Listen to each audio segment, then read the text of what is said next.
Before we begin, a gentle reminder. This episode includes themes of coercive control and emotional abuse, including isolation, criticism, control around motherhood, and body shaming. Please take care of yourself while listening. Hi, and welcome back to episode 16 of After the Quiet. The year after my son was born was actually pretty good. And I know that might surprise people. Because when you tell a story like mine, people expect every chapter to be chaos. Every chapter to be screaming. Every chapter to be obvious. But that's not how coercive control works. Sometimes it's quiet. Sometimes it looks calm. Sometimes it even looks happy. But the truth is, even the calm had conditions. And I didn't realize it at the time. I thought calm meant we were finally okay. I didn't realize calm can also mean I was doing everything right enough to avoid conflict. Day to day, I was home with my baby. And honestly, it was pretty good.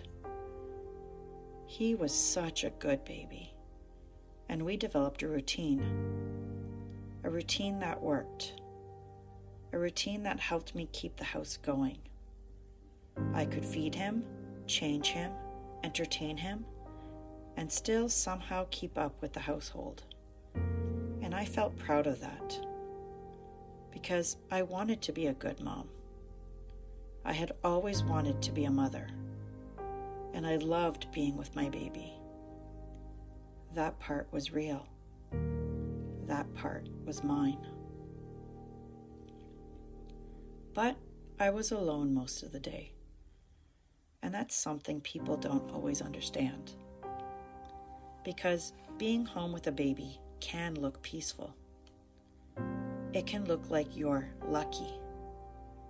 It can look like you're living this soft life. But it can also feel isolating. And I didn't have many visitors. I didn't really go out much. And over time, I started to feel trapped in my own home. I loved visiting my parents. It wasn't even a big dramatic thing. I just wanted to go there. To feel supported, to be around people who loved me, to sit in a space where I didn't feel judged, where I didn't feel like I had to perform wifehood. But he wasn't too fond of me leaving the house.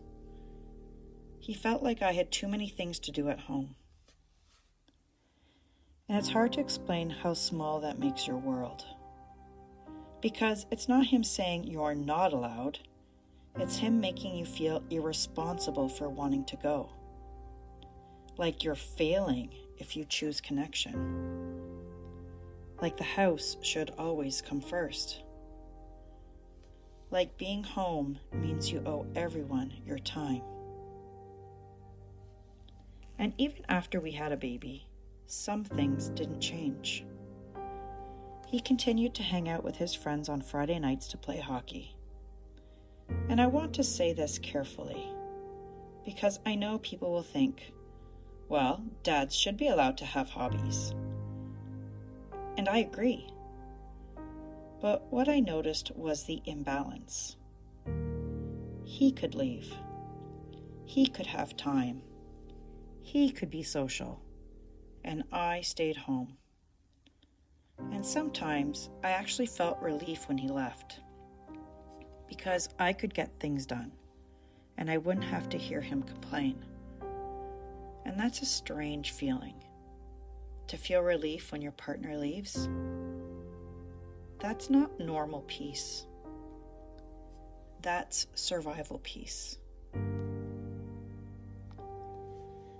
He was excited to be a dad. He was proud to show off his son. And in public, he looked amazing. Fun, charming, engaged. Like the kind of dad people would say, "You're so lucky to have." And he did help in the morning. He would change a diaper before work.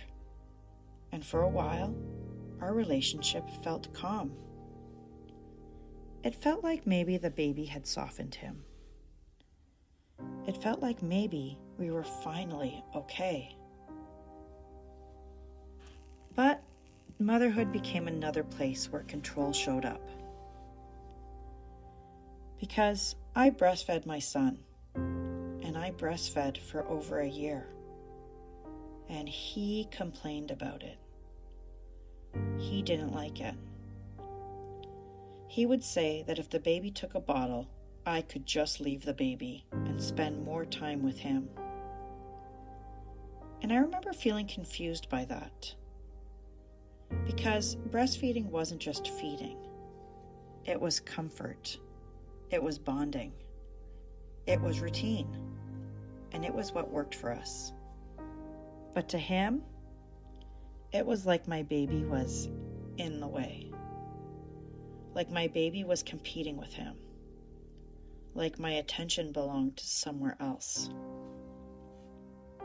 I also had a habit of rocking my children to sleep, or nursing them to sleep. And he wasn't fond of that either. He wanted me to just put the baby in the crib and close the door. He was sure the baby would cry himself to sleep. And I tried it. Once. And it did not happen. My baby got so upset, he threw up all over the crib. And then guess what? I had to clean it. And now the baby was even more upset, and bedtime took even longer. And I remember thinking, I knew what my baby needed, but I was being pressured to ignore my instincts. He also didn't like me breastfeeding in public. And that's such a specific kind of shame. Because you're doing something normal, something natural, something that literally keeps your baby fed and comforted. And somehow, he treated it like it was wrong. Like I should hide. Like I should be embarrassed. And I was already exhausted. So I just learned to adapt. To plan around him.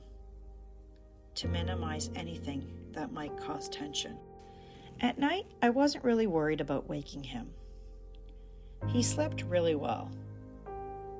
But if the baby woke up, I would turn off the baby monitor, go into the nursery, and sit in the rocking chair, so I wouldn't wake him.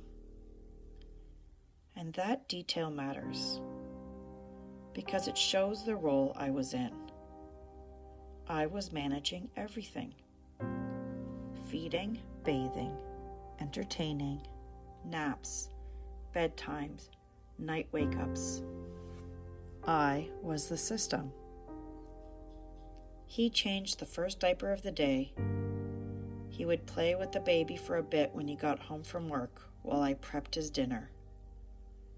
And I didn't even question it at the time. I just thought, this is what moms do. My mom was still my lifeline. And he constantly accused my mom of interfering in the way I was raising my son. My mom encouraged breastfeeding.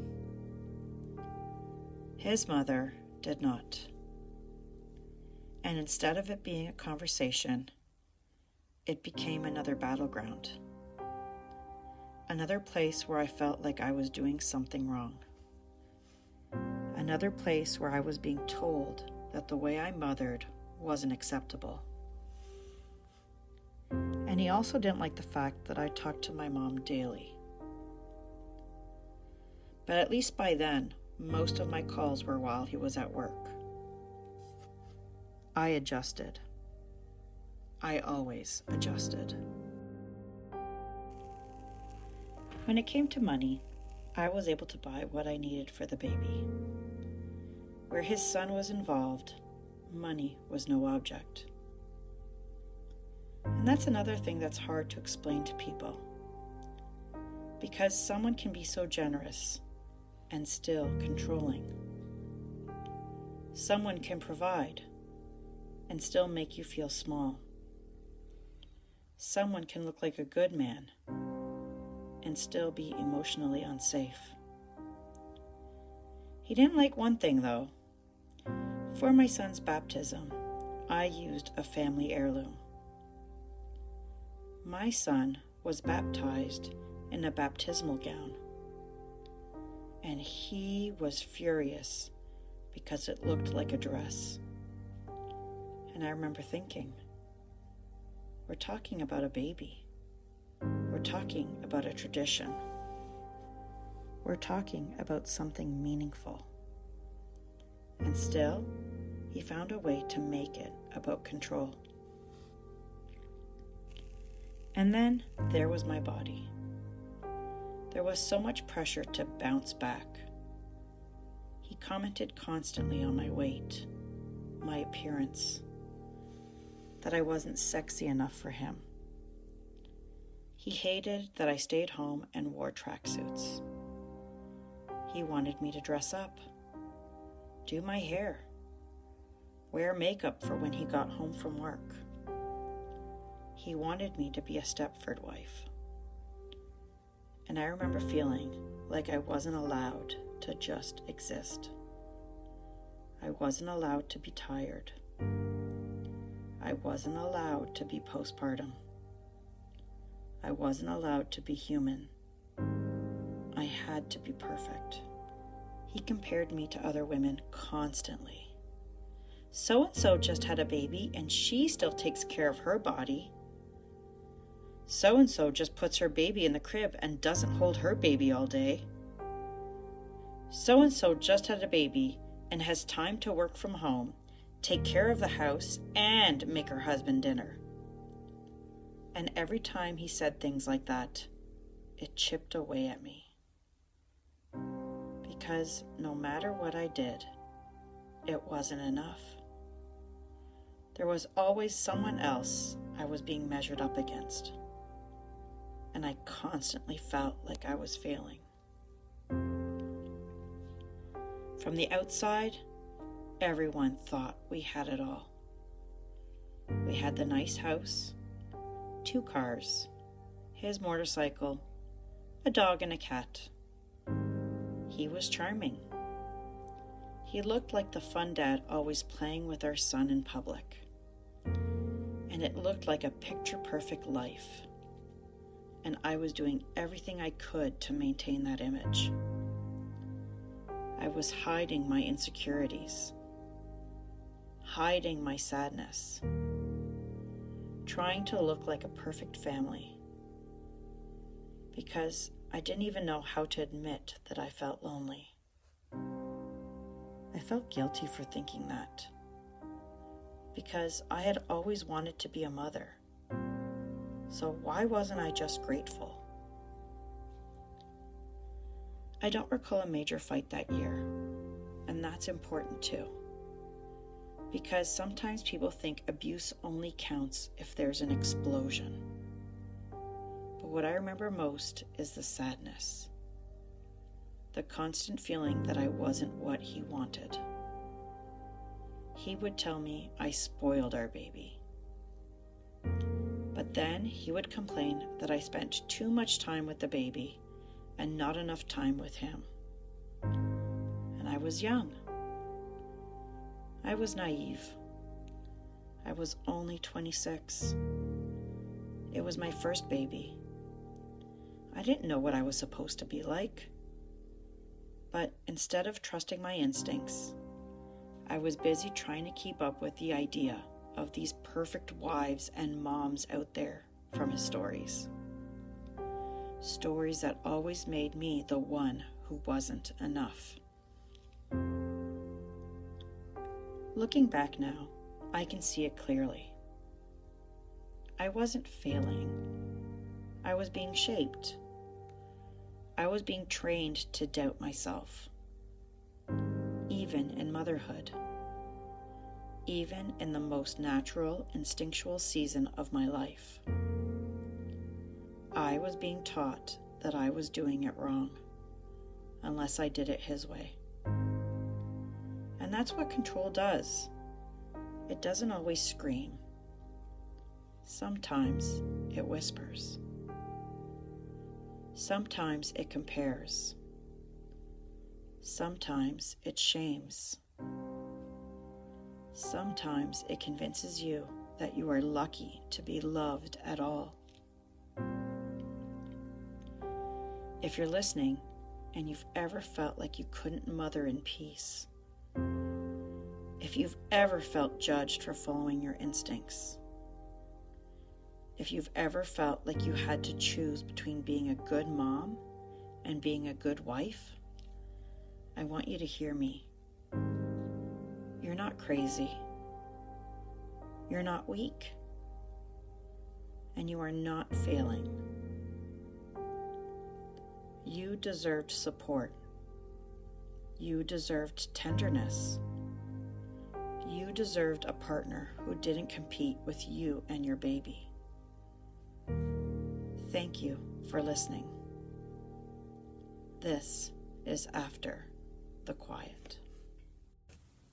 If this podcast has impacted you in any way, please subscribe and share it with others who may need to hear the message. You are also welcome to join us on Instagram at after.the.quiet.